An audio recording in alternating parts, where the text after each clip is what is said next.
What's happening, everybody? I am here with Chantelle Powell for another episode of Fiskal Client Talks. And Chantelle is the founder and CEO of PlayPits, a natural deodorant brand. Thank you, Chantelle, for joining me. It's great to have you here. Thank you so much for having me. I'm really excited to speak with you. Likewise. So, Chantelle, let's get stuck in. For anyone that does not know what PlayPits is, give us a short intro. Short answer is PlayPits is an all-natural deodorant for smelly kids. Created because I'm a mom who had a 6-year-old son that got in my car after football practice, smelled like a grown man, and I wasn't having it. And so I was appalled by the idea of having a smelly kid. So I went looking for something that was safe and effective, and that spoke to him on the shelf, and nothing did that. And so I got in the kitchen and I made him something, and he loved it so much. That's how PlayPits was created. Good. Yeah. Nice. That's cool. Yeah. A shameless plug. I also am a PlayPits fan. I've got my own in the cupboard. Yeah. I really enjoy the product and the fact that it's natural and it's good for you. There's not a lot of that out there. So thanks for developing that. So tell me about this business. It obviously started off in what year? 2018. Okay. And tell me about the journey. I'm sure there's a lot of things that happened ever since, but yeah, How much time you got, Pierre? Wait, what we you no, want short and punchy, or you want long story? no. Let's start from an operational perspective. Let's just high level. What are some of the operational, um, I guess, Evolution. stories evolution stories, Yeah. journey that you can share? Yeah, so I think from a operational, right? When I started making this wasn't a operation. This Mhm. was a recipe in a kitchen that, is like a mother making a cake and making sure that she had Right. enough slices of cake to give to everybody. So that's kind of how it started. Very small operations wasn't a concept for me at that moment. And I would say it wasn't until like after our first year did I start paying attention to, okay, now I have to scale my procurement process. So whereas before when I launched PlayPits, we were buying our ingredients from Amazon. And then I had to move to distributors, and then I had to move to manufacturers of, my raw ingredients. And so I would say that was when operations kicked in at PlayPits. And so we've gone from making it in our home kitchen to making it in our warehouse, to having a fire, losing our warehouse and everything in it, to having a manufacturer co-packing partner, and 3PL. And so that's kind of the where we are right now, Got you. operationally. Operationally, and how did you keep track of all of this initially? I'm sure there were some costings involved, or how did you get to the unit cost? How did you understand those contributing factors? So I tell people all the time that I have a PhD in Google and YouTube. And so what I mean by that is like Mm, I knew that I needed to know the price of my item, but honestly, I didn't have the background to know the exact formula to do. So I had to really educate myself on the foundational parts of accounting for running a business. Before I could even get to how much was the unit, it was like, okay, I'm making this money. If I sell 20 deodorants and I make $200, how many ingredients, how many components can I get from this, $200? And so just basically doing simple math like that has just morphed into bigger math at this point. But right. in those beginning phases, I did not know. And so we didn't have a system we didn't have a sophisticated inventory system up until the fire. When we had the fire, that's when we realized that we had some weaker areas from a infrastructure standpoint when it came to operations, that we couldn't grow to where we wanted to be working at that in that way. Right. So Yeah. a lot of spreadsheets, a lot of back of the Yes. napkin math. Yes. all of that. A lot of Okay. spreadsheets, a lot of, spreadsheets that, were updated monthly, but oh, we forgot this part over here. It just was a Mm. lot of things in those beginning days were just us figuring it out over the years. And Like so, one does. yeah. Like one does, right? So, and tell me, so you said this fire then essentially made you consider, look, we need something more rigid. We're looking for a specific tool. Take me through that understanding of the journey behind, we're here, but we need something. Like what sparked that exactly? Yeah, so I would say the fire in, accounting for that loss, going through receipts and all the things to calculate the loss. But then also at that same time we had launched in retail. And so launching in retail does it required a different level of accounting as well. So between those two balances, that's kind of how we ended up on needing a solution and a system to get us here. Okay. And you already said you are a master of YouTube and Google. So I'm assuming the next step was going to them, punting in, I'm looking for help. And then you found, what did you find? Well, we found I was I would say for we kissed a lot of frogs. So we've, Yes. worked with companies that just didn't work out. And what we did was we were able to find you all from the startup CPG, that Right. community. Yeah. Okay. So you actually found us first before you found your IMA solution, or was it the other way around? Which one? The Cin7, did you find I we what found did you oh no, we found Cin7 first, but we found Cin7 first, and we were told we were connected to somebody who could help us onboard Cin7, and that didn't work out. So we did that for like 6 months or so. Okay. So you found Cin7. Did you compare Cin7 with other tools back then? Yeah, Cin7 was up against a few other options. And then what made you decide, I'm curious, to go with Cin7 specifically? Can you remember what? I think it was the functionalities of like being able to track all the things, like Mm, tracking the inventory, tracking the pricing, being able to do the forecasting, um, in addition to the interface. I think we like the interface better than some of the other platforms. mm, I agree. If I have a look at the Cin7 interface compared with Yeah. something like Fishbowl, there is definitely a It's difference. 90s.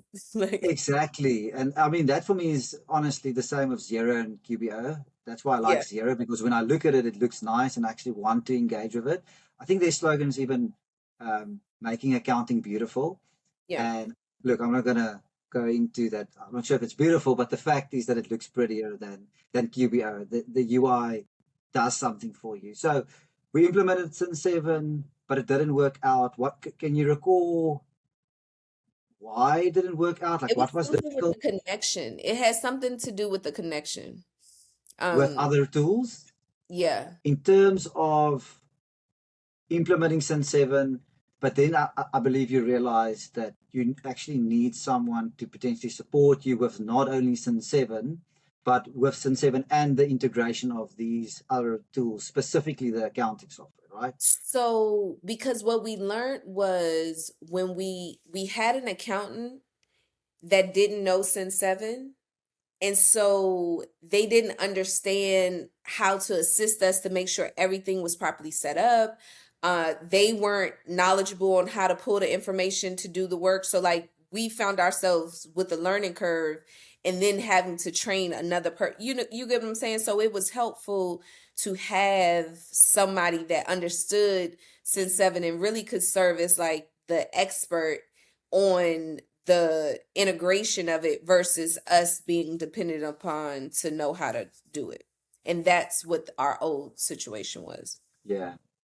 I actually recall, while we're speaking about this, that there was then the discussion around QBO and Xero as well, Yeah. right?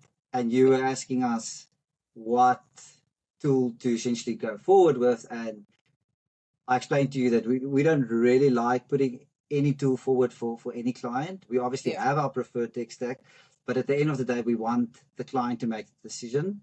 But I remember you all trusting us with that, and we said, look, if we had to throw our one name into a hat, it's going to be Xero, and we then went forward with Xero, and I think it turned out pretty okay. What is your thoughts? It's so crazy because I was so decision fatigued by the time that came up because we had did so many cleanup, functions and projects, I would say. And so it was like, oh God, another transitioning to another thing. Like how, what is that going to be? Like what headache is that going to bring? And I would say it was pretty seamless. You all did a great job with like just moving everything over. I probably had to do a few things with like, signing in and access and permissions, but it was a very smooth process and I'm actually happy with it. I think I really like the reporting. Weekly my weekly cash flow, but really my management account in the formatting of it. I really enjoy it. And even this week when I was looking at the dashboard, once again it's an interface thing. Like the dashboard is easier for me. Being a visual person, that just matters for me. Mm. You said something interesting now, which is decision fatigue. And Mm, I found that because when a lot of our prospects encounter us, there's already this decision whether they should stick around with Cin7 or not, right? And that's already typically a pretty difficult decision. yeah. And then they need to trust us that we can salvage the situation, because in a lot of cases they had other partners. And then that's a big moment as a partnership, because now you need to trust a new brand helping you, and you just got burned by other brands. Yeah. And to your point about decision fatigue, then in a lot of occasions I do potentially want to throw in, um, you know, Xero in our opinion is a better tool, especially when it comes to integrating with Cin7, right?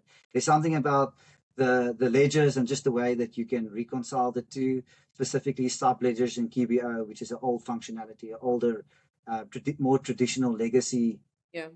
tool, compared with Xero that's not. So anyway, long story short, it's easier for us to use Xero, but again, we never want to force it on someone. What I'm trying to say is it's difficult to make a decision of, hey, I'm going to trust Fiskal with this decision, and then have to follow up and trust them with another massive move Oh, from another QBO decision. to Xero, right? That's a pretty significant two decisions in a short while where you don't have trust. Yeah. So long story short, I think I appreciate the fact that you all did trust us and we moved forward with it. But anyway, back to yours. Did you want to comment on that? No, I just was going to say, but I think part of why that trust was there at an early point was because the communication and the trust was established very early on in the relationship. And I think that has a lot to say with how you all value your the customer experience. But also like just the intensity, because it's almost like, okay, they really want us to be great. So let us, like trust them with this decision because they've showed up for the last, so and so days with pushing us to get in a better position. So, kudos to you and your team for really pushing us to do that. Yeah, thank you. I think the team, our team's great. They actually care and they want the best for you. Um, so tell me a bit about how things are going today, Chantelle, compared to where we came from. Let's speak about, what do you get out of this function which we call financial operations? I get clarity. One of the things that I just said yesterday, I feel like this is the first time in my business that I look at the numbers and I know that the numbers are real. Uh, and that's from having a powerful inventory system on the back end, and also having a strong accounting firm that can make sure all the things are helping. And then in addition to that, operational support of making sure the financials are coming through with the inventory, and just, I mean, for me, it's clarity, because when I can now look at reports and I don't have to figure out what should be on the report, or if the report that's given to me is accurate. And I think that's one of the most powerful things that I've gotten from this partnership. That's great to hear. I wanted to take a step back quickly, thinking about your business model. Maybe just explain, how do you guys sell? I mean, take me through the sales channels and take me through your tech stack, high level. Ooh. What, on the financial end, tech Well, stack? firstly, just how do we sell? So take me Okay, through your all right. sales channels. So sales channels, we started out D2C. We have PlayPits.com, and then we also have smaller wholesale accounts. So we're set up on Fair.com, and we send smaller, like, local shops for wholesale accounts there. And then we have our retail account, which is Target. We have Amazon. We are currently onboarding CVS in the end of March, so that's a new retailer. In addition to, we are being sold at a few other places this year. So, my goal for the company is for it to be accessible. So I'm trying to be wherever people want to buy their deodorants. And so right now, those are our first stepping stones. Beautiful. Okay, yeah, and then I'll take you through the tech stack. It's essentially those sales channels. We got Cin7, then we got Xero, and then we report out of them, and we break that down. I wanted to ask you one more question about the numbers, and that trust that you feel in it. Can you take me through a decision that you've recently made that actually affected your business because of the fact that you had accurate numbers? Everything. Everything right now, working through Pete. Let me tell you, the most powerful thing of knowing your numbers and being strong on your cash flow is when you are launching a brand in retail and you have to produce that product months in advance, ship it out, and wait to be paid for almost 6+ months, and having money in receivables that you know is coming but is not here yet. And not knowing your numbers, being in that stage of business, like, my launch in Target compared to my launch in CVS, from a mental health standpoint, I'm so much better. Like, I was so stressed back then because I didn't know. It was so many numbers and so much that I didn't know. Whereas now, like, I'm sleeping at night. I see the numbers. I know they're there. I see the money coming. But because I have trust in my numbers I'm looking at, it's like, okay, well, we just gotta wait. And so, I think that is the thing that, the difference, like, Yeah. literally the difference. And I want to ask a final question about this. In terms of how you work with our team on those numbers, just take me through like a typical week. Yep. How do you get these numbers? So on Mondays, I receive, look, my son's coming home from school. So if it Good. get a little hectic, then you've That's been okay. warned. So on Mondays, I get my cash flow. I also get my receivable statement, and I get a notification of whatever my bank transfer should be for the week, right? So that's on, and also any notifications of invoice approvals, all that happens on a Monday. Tuesday, I have my touch point with the team, so we discuss the management account and or cash flow, any outstanding items that we need to kind of tackle. The gets discussed, and then we'll do follow-ups via email for the rest of the week. And I mean, it literally works great. It works great. Good. Good. I go into the And week with so much intention and knowledge. Yeah. that's what I like to hear, Chantel. Very cool. We're almost done. Two or three more questions. So, what would you tell any other CPG founder that was in your position, or potentially is feeling some of that chaos that you referred to initially? What piece of advice do you have for them? Um, Invest in a strong financial team to help guide you. Get your inventory together. Nothing can happen until your inventory is where it needs to be. And be willing to make bad decisions, because I think part of that decision fatigue and part of why a lot of times founders stay stuck is because they've made so many decisions and it didn't go the right way. But look, you get a 50-50 chance to get it right. And so Right. either you get it right this time or you don't. And so look, my fourth time technically, I got it right. So, it takes those failures, or not even failures, it takes those lessons to learn to navigate to where you're supposed to be. So, I like that. I would want to add, I think it's about when making those mistakes and making those decisions, about obviously learning out of them and then reducing that amount of mistakes that you make yeah. every Hmm. every cycle. And the Yep. other thing I would want to add is, at the end of the day, you are a product business, right? You are buying or making products and then selling it. So understanding your inventory, understanding that that's cash locked up in inventory, that is your business. So understanding the entire A to Yep. Z of inventory 101. So getting a potentially a tool to implement to make that work, or just understand like living and breathing inventory is really your business. So You know what? I'm sorry, I know you're wrapping up, but that is one thing that you all helped me realize, how much money I had tied up in inventory. That was like yeah. what? Get all this out. Mm. Like, get a Just get plan rid for of it. it. I'm seeing them. Exactly. Oh my And God, the that other thing is, if you have that inventory and it's stored, you're also paying for storage, right? And that exactly. also costs money. So now you're not selling it; it's tied up, it's dead stock, and you're paying for storage. So it's a double whammy. Mhm. No, not a good one. So yeah, understand your inventory. Understand That's that important. that inventory is, I think, from the fundamentals of what I learned early on. I don't think nobody really stressed the importance of inventory for accuracy in accounting for a CPG company. Nobody explained that to me. Maybe I missed Yeah. that on Google. I didn't take that course that day. Yeah. Why?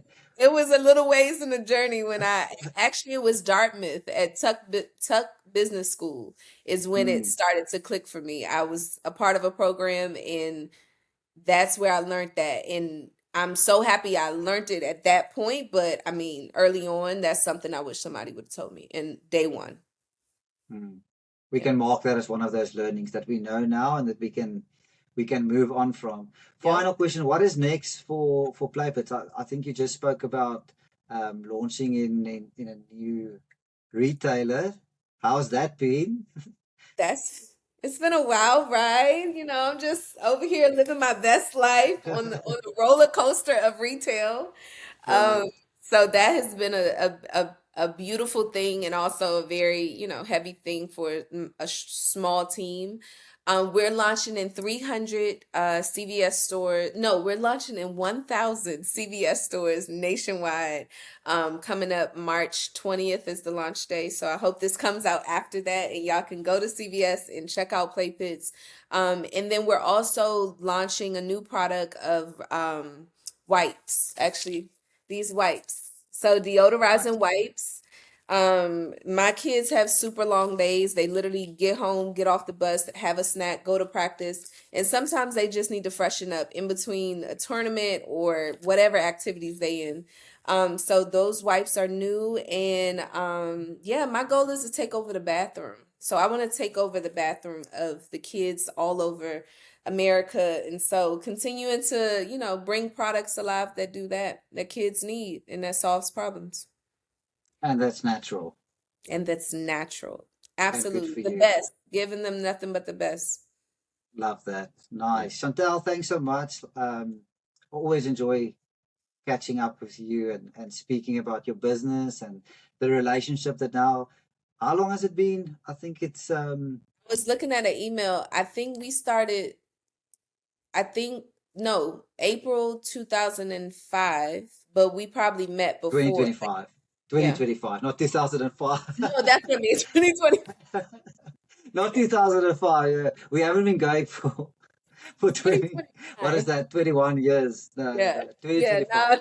no, not that It's long. actually. I think it's been about a year. And to your point, it feels much longer, Yeah. but it's only been a year, and we've gotten a lot accomplished. And I'm excited for what's to come. We're Thank backing you, and we're excited to partner with you. Me too. Me too. Thank you so much for Right. having me today. Okay, Chantel. Speak soon. Bye. All right. Bye-bye.